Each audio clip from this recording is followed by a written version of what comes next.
Ouvrir les métiers d'art à tous les jeunes, c'est aussi les ouvrir à tous ceux et celles dont le parcours de vie n'a pas forcément suivi une trajectoire dite classique, qu'ils soient en situation de handicap visuel, auditif, mental, sensoriel ou cognitive, psychique, en situation de précarité ou de rupture scolaire ou de rupture sociale, ou tout simplement en quête d'une voie singulière. Ces jeunes rencontrent beaucoup d'obstacles, visibles et invisibles, mais profonds.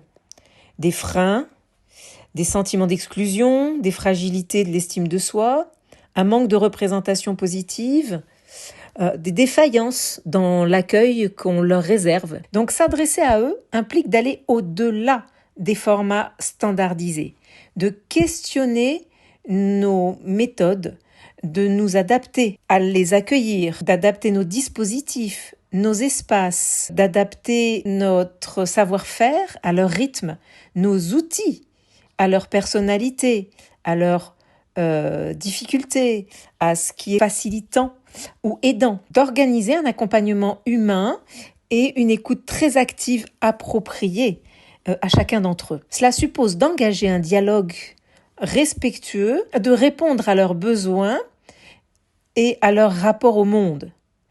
Ce sont des démarches qui constituent des leviers de participation, d'expression et de lien qui sont précieux.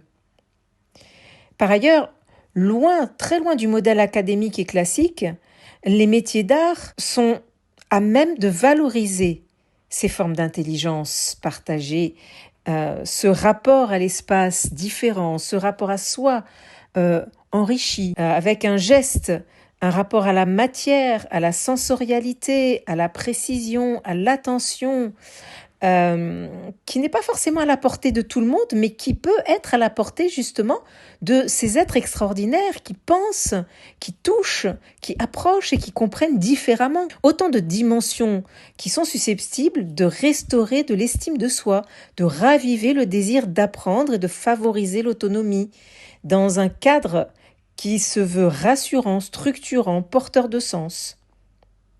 Donc le travail manuel, parce qu'il engage le corps, relance aussi très souvent une dynamique psychique, là où les mots, là où les approches conventionnelles ne suffisent plus, notamment chez des jeunes en difficulté avec le langage scolaire ou chez qui l'expérience de l'école a laissé des blessures. Pour que cette promesse devienne réalité, il est essentiel de penser cette approche de manière pluriverselle et non pas seulement universelle.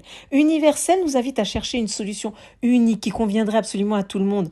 Ce n'est absolument pas le propos. Nous sommes face à des singularités, à des jeunes qui ont des identités très différentes les unes des autres.